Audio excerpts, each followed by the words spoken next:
hence anus lah. Okay, so structures, okay, we have the oral cavity, okay, the esophagus, stomach lah, intestine. Okay, I believe that during your anatomy lectures and physiology lectures, they have covered all this. Okay, this one is more towards the general structures lah. Okay, in the physiology and also anatomy, you can actually go much deeper lah. Okay, what are the lining, what are the mucous lining, you know, of the area surrounding the GI tract lah. Okay, so you know that structure varies from monogastric, okay, simple stomach like us, and also ruminant lah, we have here, chambered for stomachs. Okay, so mechanism of the GI tract, okay, is the autonomic, which consists of the parasympathetic and also sympathetic branches. Okay, this one I can actually skip lah because this one is already covered lah from the PNS and lectures. Okay, so the first one, okay, again, the way I approach things is, as you know, by the actions of the drugs acts on the systems lah, they have lah. Okay, the first actually action we start at the first part lah of the GI tract, which is the mouth lah.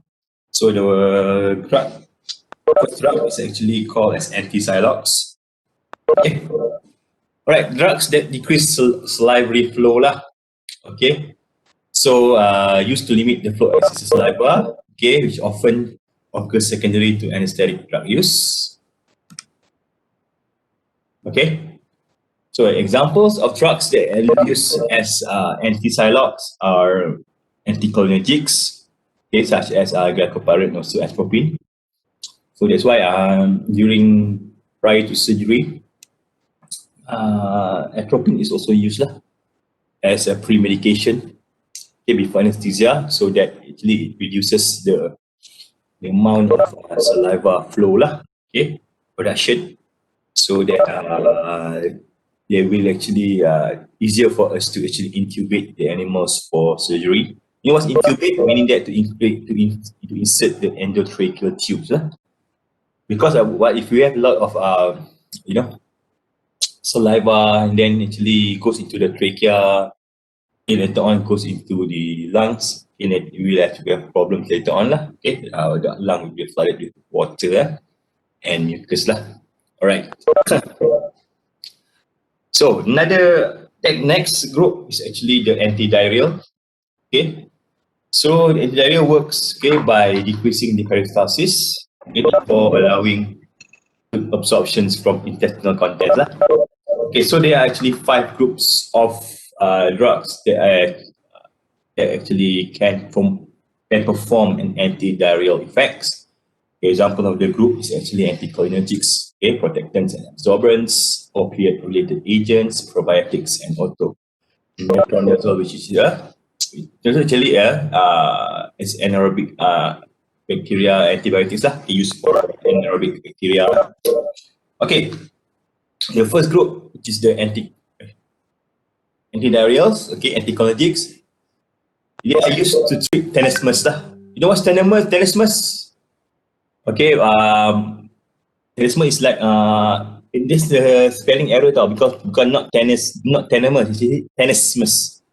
Tenesmus, they have TENESMUS, okay, and vomiting Okay, tenesmus is actually the word in Malay is called as meneran tenesmus. Okay, so one of the effects we see with people that are having diarrhea is actually they have increased in tenesmus activity So that's why often the patients who are having diarrhea, they will actually always have the urge to defecate, right? That's why they use this drug to treat to reduce the amount of tenesmus activity. Okay, examples of anticholinergics as an antidiarrhea, we have atropine, aminopentamide, isopropamide, propantolene, and also methamphetamine.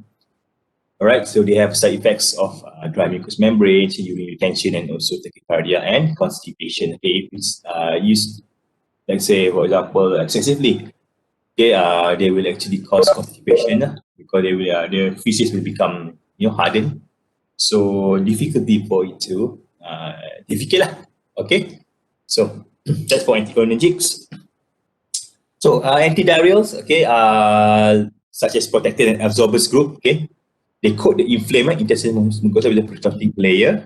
Okay, that's the protectant effect. Okay, and or bind and bacteria and digestive enzymes and or toxins to protect intestinal mucosa from damaging effects. That's the effects of the absorbents lah. Okay, examples. Okay, we have the group is bismuth subsalicylate. Okay, it consists of bismuth and also aspirin-like product. Okay, they taste like toothpaste. Anybody who actually pernah, having diarrhea, okay, they give you this paste lah, macam dalam set like a sauce, KFC or McDonald's sauce kan, and take away sauce tu lah, they said lah. So we have to actually consume this. It tastes like like toothpaste.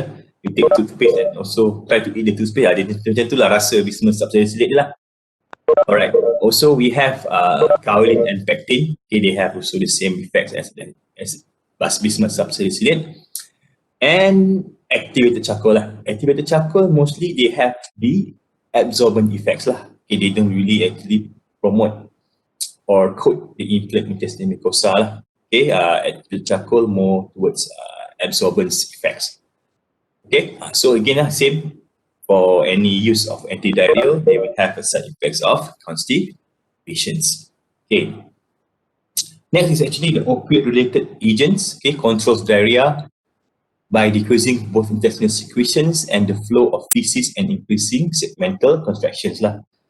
Alright, so meaning that if you have diarrhea, okay, one of the things that you can see is actually you have contractions throughout the intestinal tract, the intestine. Okay, but when using these opioid agents, they actually promote only contractions on the segmental area, meaning that maybe a portion of segments of the intestinal intestine actually have contractions. So if that is the case, so they actually reduce the number or reduce the intensity of the diarrheal activity. Okay, that's why we use opioid-related agents lah. Okay, examples of this group, we have diphenoxylate, loperamide, and also paregoric. They are those drugs lah.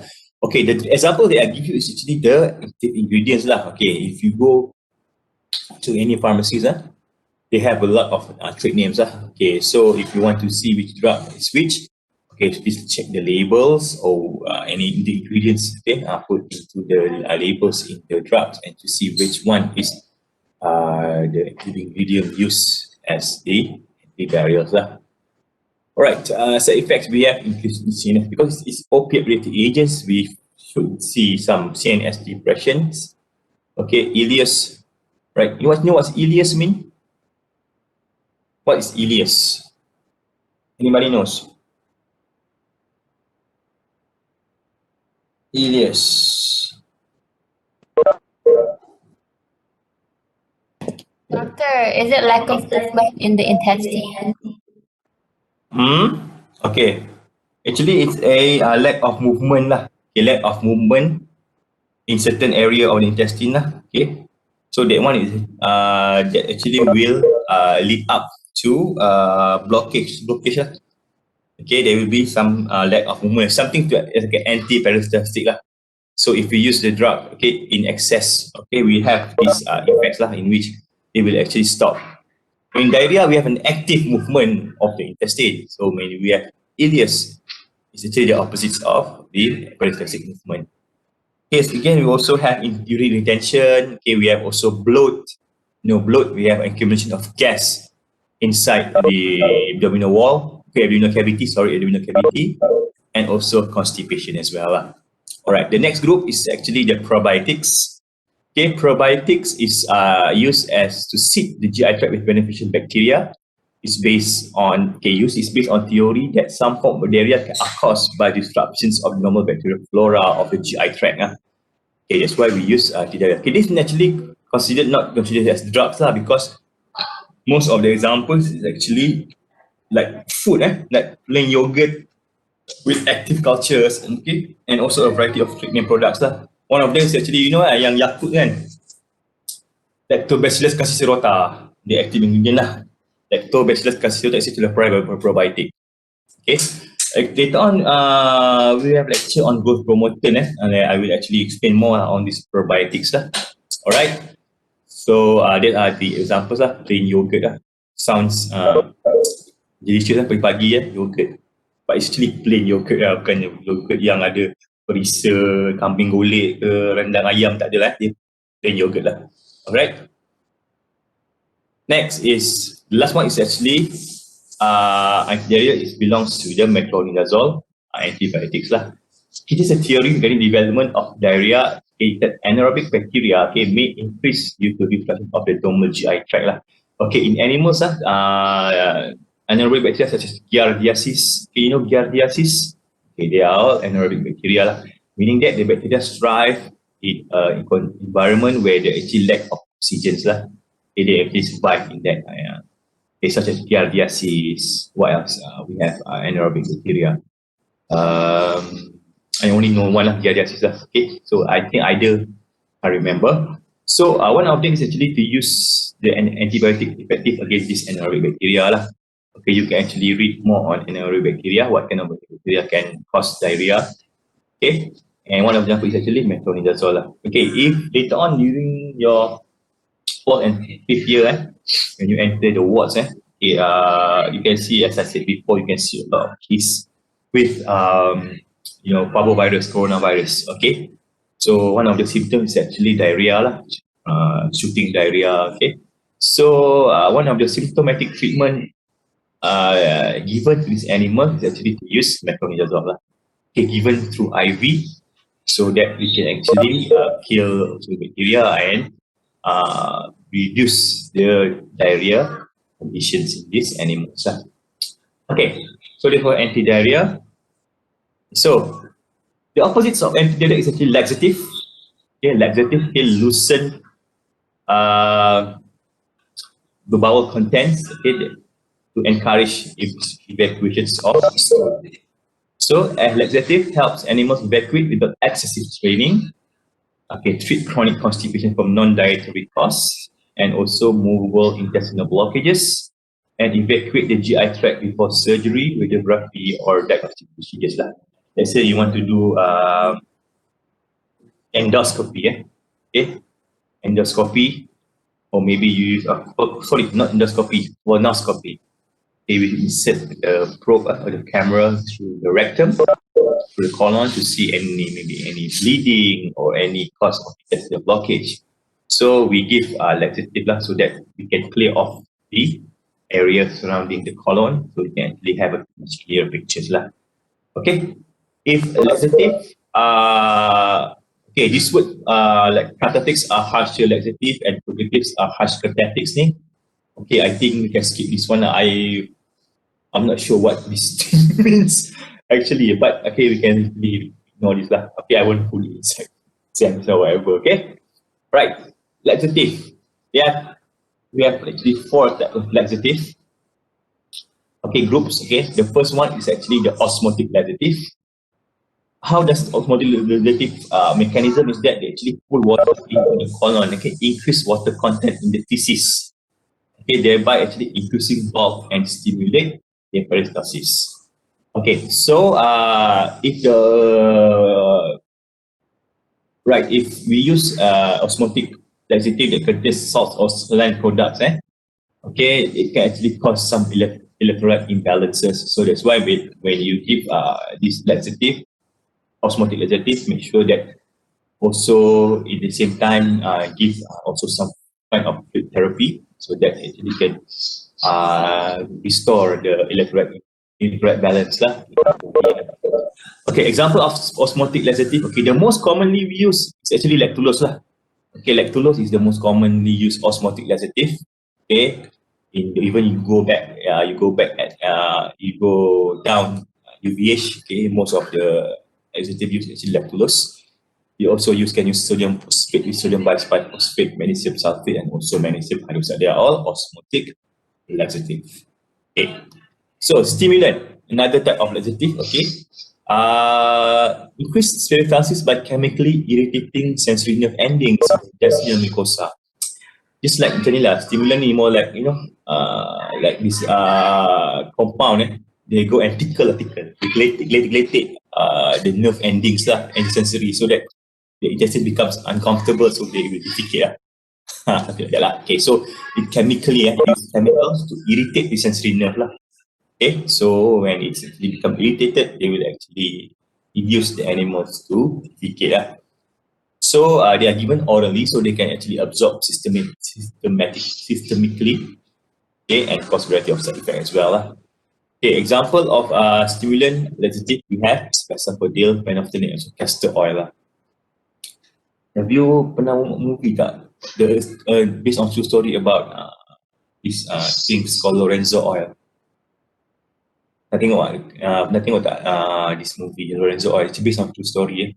It's actually a father having a children with disability, nervous system, something like genetics. So he tried to treat his son at that time using castor oil lah. Okay, I'm not sure what is I can't remember the endings lah, because so that's why the name of the son is actually Lorenzo so that's why they call it as Lorenzo oil lah.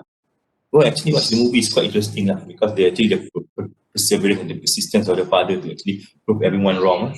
Okay, so if nowadays so you see that a lot of studies okay, actually they use a lot of these essential oils to treat some of the diseases. Okay, there are actually some studies that actually use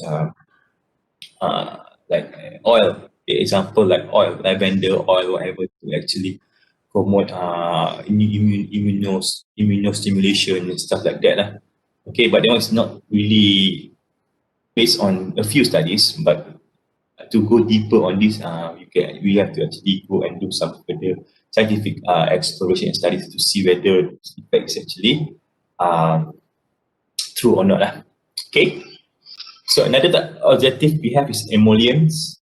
Okay, can be stool softener. Okay, reduce the surface tension. Okay, reduce water absorption through the colon. Right, and then so by reducing this water absorption from the colon, and they actually moist, they are soften the fecal material. Okay, next they become a lubricant. Okay, they will actually lubricate the wall, or lubricate the lumen of the intestine, so that the fecal material can slide down to the rectum and actually expel out from the body. Okay, it can also be a fecal wetting agents. Okay, like a detergent like drugs that permits easier penetration and mixing of fats and fluids with fecal mass. So when fats and fluid, they are actually slippery. So when it's slippery, they can actually pass the intestine quite easily. All right, example of this compound or product that can have this emollient laxative effect, such as docusate sodium, or the name of docusate lah, docusate sodium, docusate calcium, docusate potassium, and also some petroleum products such as KY jelly. Okay, they are also, but people don't really use KY jelly as oral. Normally they actually give it as enema. You know what's enema? Meaning that they will actually insert a tube to the rectum and actually insert or administrate this petroleum products such as KY jelly, okay, into the colon, so that it can become an emollient laxative. Right. Sorry, only 3, not 4. Okay, that's the laxative. Okay, so next action, all right, is actually in antiemetics. Okay, antiemetics, the name itself, okay, emesis means vomiting. So anti meaning that actually counter vomiting lah, counter the vomiting effects lah. So in cases where we have animals having diarrhea and also vomiting, normally caused by viral infections, okay, we also give antiemetics, okay, as a symptomatic treatment for these animals lah. Okay, the group that actually belongs to an antiemetics, we have the first one, which is the thiazine derivative. Okay, how does it work? It inhibits the main in the chemoreceptor trigger zone, the CTZ. Okay, just decrease the stimulation to vomit lah. Okay, Alright, examples of this phenothiazine derivative. Okay, we know I already told you about ispromazine, all the zin group lah. We have the ispromazine, okay, the chlorpromazine, chlorphazine, and also perphenazine lah. Perphenazine, okay, they are all groups belongs to phenothiazine derivative used as a antiemetics. Next, antiemetics group. Okay, we have the antihistamine.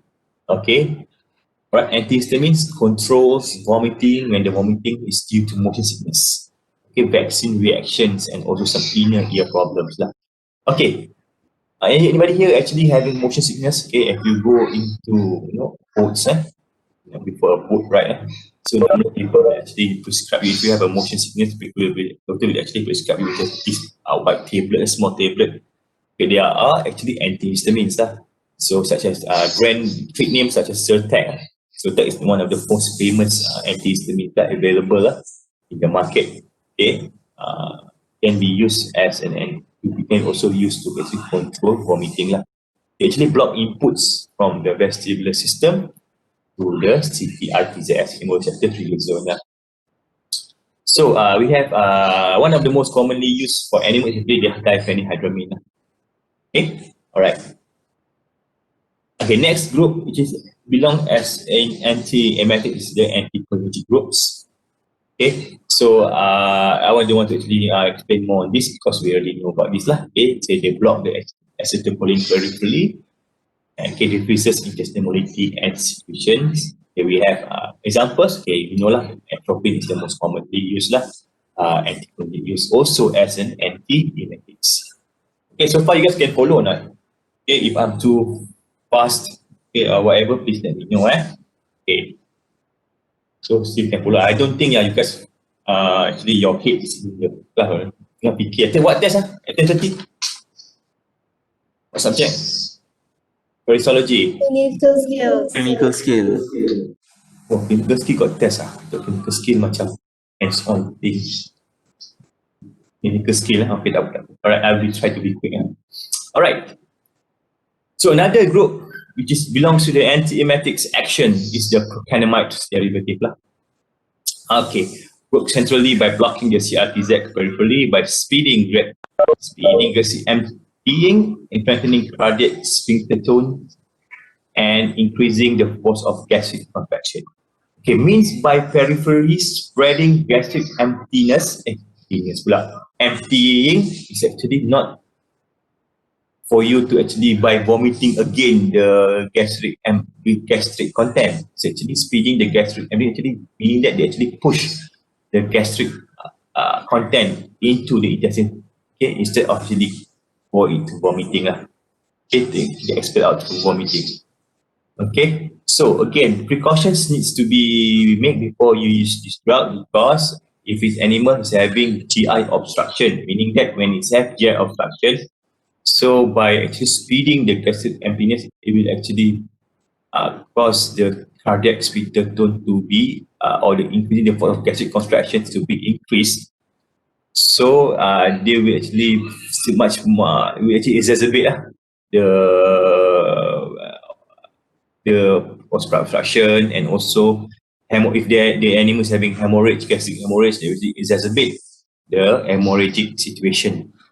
Okay, so if before you need to give, if the animal is still vomiting, and you have to give some anti-vomiting or anti-emetics drug, okay, make sure you do, and you suspect the animal is having blockage or whatever, so make sure you do probably x-rays and see whether they have any blockage or if they have any bleeding before giving these drugs. So example used in Vietnamese, okay, our very old friend, which is the metoclopramide. Okay. Metoclopramide also used for humans. Okay, the trade name performance is actually known as apa nama dia? I can't remember lah. The trade name very popular, like an orange bottle for children they use this. Okay, it contains metoclopramide. Alright. So another group of antiemetics, we have the serotonin receptor antagonists. They work selectively on 5-HT3 receptors which are located peripherally and also centrally. Periphery meaning that it is located on the intestinal or the gastrointestinal tract and centrally in the brain. Okay, they work on theory that some chemicals cause vomiting because they increase serotonin release from small intestinal cells lah. Okay, you know that sometimes when you are becoming too trauma or fear is too great, it actually you increase your serotonin release lah in your body. That's why sometimes when you are too stressed out or too scared lah, okay, you actually sometimes can vomit kan. That's one of the theory that actually cause that serotonin cause vomiting lah. Okay, right. Example is ondansetron and also dolasetron. They are serotonin receptor antagonists. Okay, opposites of emetics. Okay, anti-emetics is the emetics lah. The name itself actually tell you that this is the drug that induce vomiting lah. Okay, so normally they are one of the objective of using emetics. In normal situation, we don't really want people, animals to vomit because vomiting sometimes it can actually cause a lot of problems, electrolyte imbalance, diarrhea, dehydration, stuff like that. So they only use emetics if they are used to actually expel out poisons if the animal actually accidentally consume the poison lah. Okay, again the use of this if you have to actually assess the situation first. If the animal, let's say by history you know that they recently or acutely actually consume the poison maybe less than 6 hours after consuming, so you can use this drug because the poison is actually still in the GI, still most of the poison still is in the GI tract, so you can actually expel most of it if actually after 6 hours or maybe less more than that poison is really absorbed by the body okay, later on we're actually having problems using this because when the actually poison enter the system it's too late already to use the emetics okay. Vomiting should not be induced if caustic agents have been ingested. Let's say they consume maybe some from bleach, chlorine. Chlorine is actually very causative, corrosive agent. So if they actually induce vomiting, they can actually further damage the GI tract okay. Alright, activated charcoal is given if emesis is contraindicated Okay, so let's say if you still wanted to use these emetics okay, in this situation where they have caustic substances, better to use activated charcoal alright, if you don't want to use any emesis. Okay, emetics we have two types, which is the centrally acting, okay, working on the CRTZ, and also the peripherally acting okay. Centrally acting we have the apomorphine and also xylazine, and the peripherally acting we have the ipecac syrup and also home remedies. Okay, in human they also have another compound that can actually cause emesis. Do you know what's that? Anybody knows in human? From my smile already people can actually understand what I'm trying to say. Faham tak maksud in woman obviously okay, it can also induce emesis. Actually comes from men. Faham tak? Nobody actually respond. Okay dah. Faham? Tak faham? Okay lah, tahulah men are actually pigs. Some people say kita induce pregnancy okay, one of the compound is actually vomiting kita actually one of the peripherally acting kot. Alright, okay, the other one is actually more selingan okay. No response nobody, semua senyap je betul korang ni. Okay, so another drugs, okay, the mechanism works on the GI tract is the anti-ulcer drugs Okay, we have the name itself actually say to that actually prevents the formations of ulcers Okay, we have 1, 2, 3, 4, 5 groups of categories of drugs actually work as an anti-ulcer. Okay, the first one is actually the antacids. Okay, antacids promotes ulcer healing by neutralizing and reducing the pepsin activity. You know what's pepsin? It's an enzyme, right? Okay, so interact with other drugs, okay, by absorption or binding Sorry ya, punya battery nak habis. Okay. Promote ulcer by neutralizing alcoholic acid activity. Okay, interact with other drugs such as by absorption or binding to the other drugs. Okay, by increasing the stomach pH. Okay, because you know pH of the stomach if it's used antacid is actually quite acidic, and also increase the urinary pH lah. So antacids can have both systemic or non-systemic examples. Okay, we have systemic, which is sodium bicarbonate and also calcium carbonate. They are systemic antacids. And also we have the non-systemic antacid, which is the magnesium hydroxide, aluminum magnesium hydroxide, and also aluminum hydroxide lah. Okay, they are antacids lah. Next is the histamine 2 receptor antagonist. Okay, prevent acid reflux by competitively blocking the H2 receptors of the parietal cells in the stomach, reducing the gastric acid secretion. Okay, the most commonly used actually is cimetidine.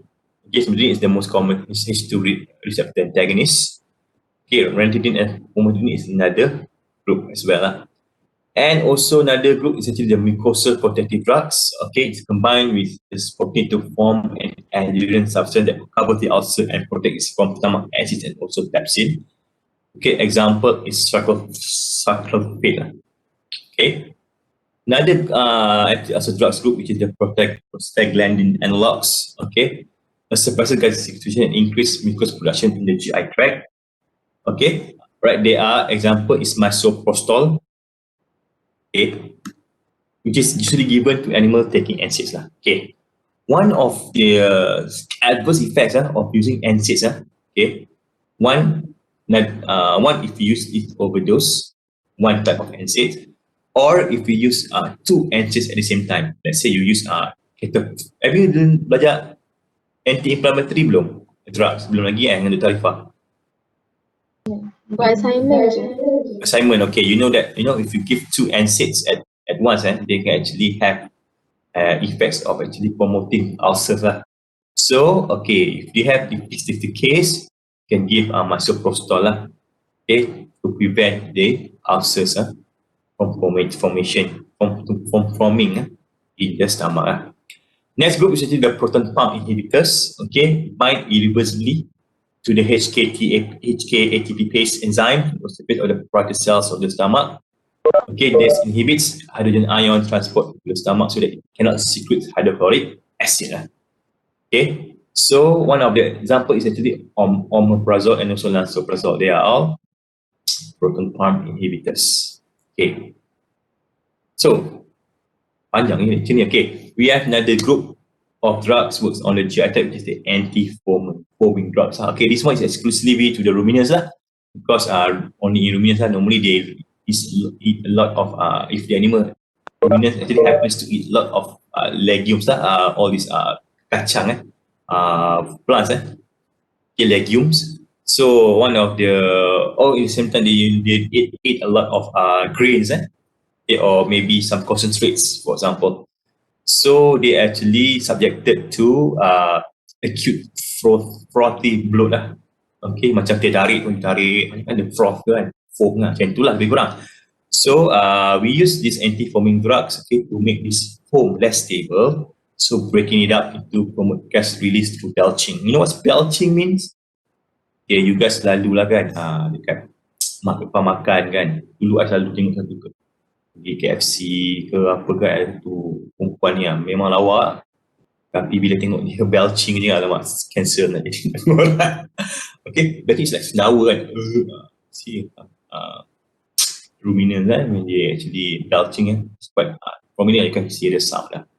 Okay, so administered solution by stomach tube, okay, direct to the stomach An example is polozalin and also polymerized metal silicone. They are used as an anti-foaming drugs. Okay, so the prokinetic agents, okay, increase the motility of parts of GI tract to enhance the movement and material through it. Okay, we have prokinetic agents such as parasympathomimetics, dopaminergic antagonists, and also serotonergic agents. They are all prokinetic agents. Okay, we have parasympathetic agents, okay, such as neostigmine, and also we have cholinergic agents such as dexpantanol lah. They are all prokinetic agents lah. Then pro is meaning that support kinetic is movement lah. Support movement agents lah. Name itself lah. So, and also we have the dopaminergic agents, okay, such as metoclopramide and also dromeridone. And also we have serotonic agents such as sasapride. Okay. Alright, enzyme supplement.